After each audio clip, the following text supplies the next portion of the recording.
Amazing. But that's a huge beast.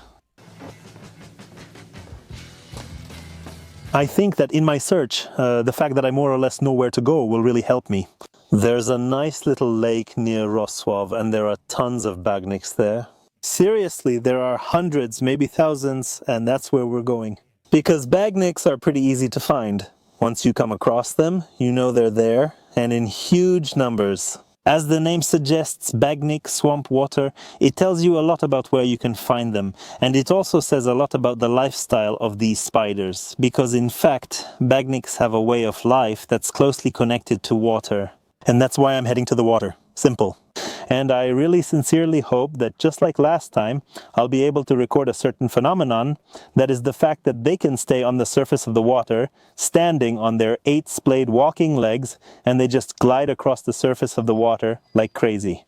I'll show you when we arrive. It's about an hour's drive, but I have to go through the city. That's all right. Okay, we're basically here. I parked kind of like an idiot, but all right. For 30 minutes, it won't matter to anyone. Nobody drives through here anyway. We're entering this entire area. I almost said reserve. This whole lake. I think fishing is completely forbidden here and so on. And man, maybe we could find some kind of swamp creature. That would be cool. All right, my friends, I've reached where the swamp creatures should be. Here's what it looks like. A neat little lake. The only problem is that it's the end of July, which means, a fish, which means there probably won't be a lot of those swamp creatures here, and they won't be as huge as they could be. So this video, wait, hold on, false alarm. I think I actually found an adult female. At least I can see a cocoon. The dumb ones always get lucky, right? We'll see what we find.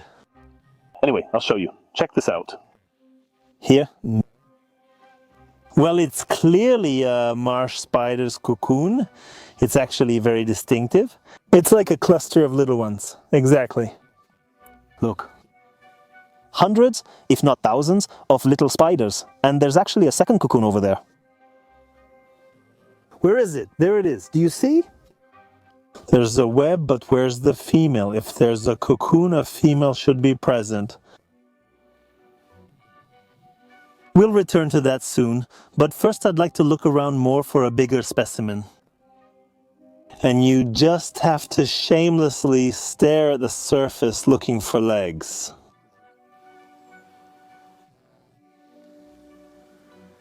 There it is, we got you. Look, there you go, a beautiful, nearly mature marsh spider, about 2 km across, and next to it, dragonflies are mating. That's awesome.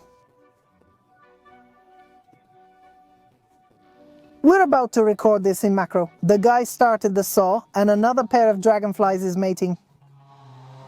Let's record the macro, move to the cocoon, and then decide what's next, okay? Unless there's still a big one here, though I doubt it. Wow! Ian, what is this? Listen, this is something I'll take with me and try to grow it. Look, the caterpillar of Phallera bucephala, also known as the buff-tip moth. But what's more, there's actually another one. Why is it in the water? And why is there another one here in the water? What's going on? Listen, wait. I'll fish them out and maybe try to save them somehow, but why are these caterpillars in the water, apparently? They must have fallen with the twig. This one drowned and is dead, but that one is still alive. All right, up to here. Well, rescued, nice. We'll put her on the grass. And here's another dry one. Listen.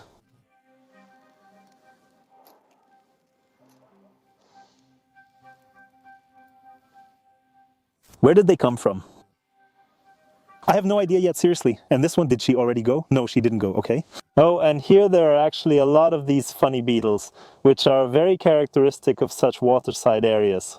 These are the... I forgot what they're called. I can't remember. I don't think there's anything else interesting here. But I was wrong again.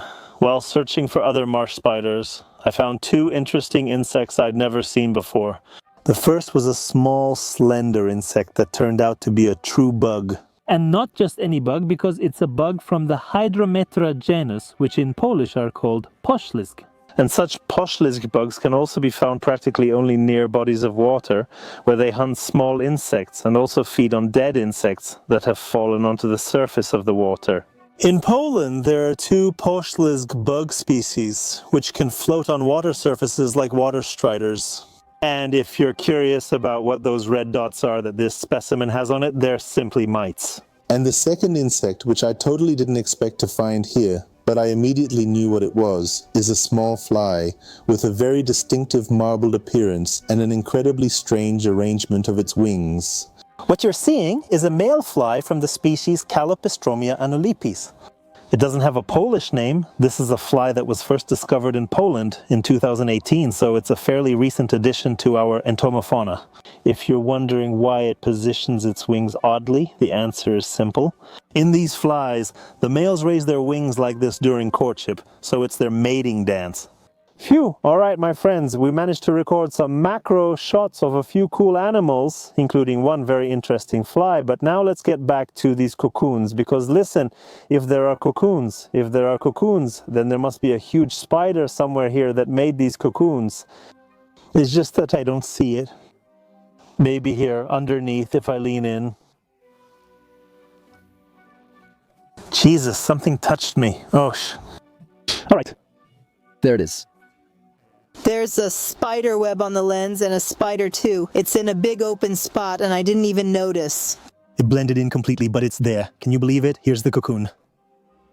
I wonder if it was visible in the previous shots, or if it just came out now.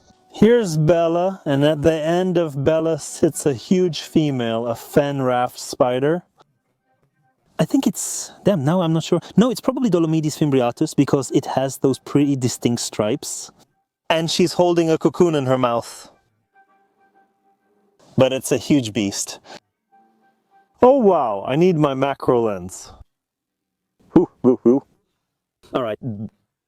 Now just don't scare her off, because if she gets scared, I'll lose it. Listen, check this out. But it's insane, and she's really gigantic. With a span of 7 centimeters, I think, easily. And she's holding an egg sac in her chelicerae. Listen. There will normally be little swamp spiders. Yeah, but it's great we found an adult female. Honestly, I'd love to take her out, but I'm not sure it's smart, since she'll probably escape immediately. So I'll record as much as I can, you know, as non-invasively as possible, let's say. But she's really big. Beautiful. This is a truly majestic spider, and you can sense the respect here. It's clearly the largest Polish spider. She's massive. I'm going to do something risky to show her size compared to my finger.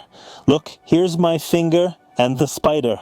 Sorry for the shaking, but I only have one free hand and the camera is heavy.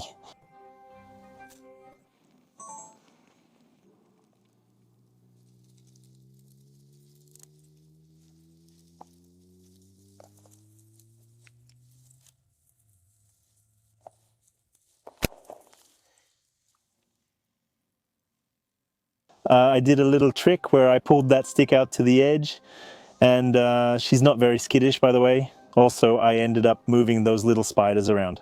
See how they scattered, but now they're forming a ball again. And they're really funny, because if you poke here a little, they scatter. And these are little marsh beetles. Listen, the female came down and is sitting by my shoe. I want to pick her up. I'm nervous, but there's no other way.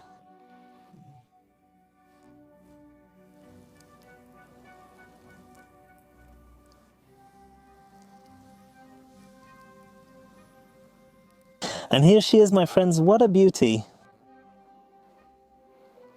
Here you go. The biggest Polish spider. A beautiful female with a beautiful egg sac.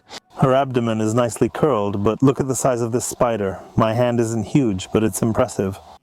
This is a beast. I'm really excited about this spider, and I've put her here for now. Here she is sitting on the log, but I'll show you one more thing, because I found something cool, and it would actually be useful for a film about dragonflies.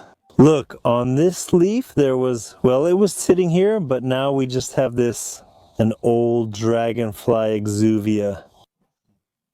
Oh, that's right.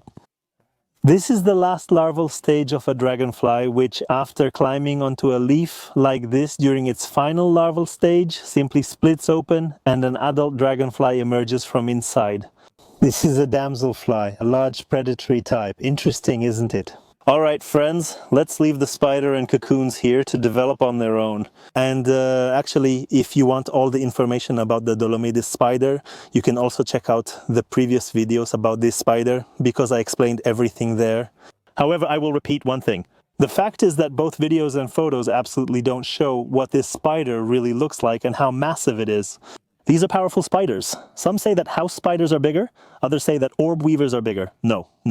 Seeing a live adult female fen spider, you know it's the top Polish spider, unless the Ukrainian tarantula, Lycosa singoriensis, appears here. That's it for today. Let me know if you enjoyed it. See you next time.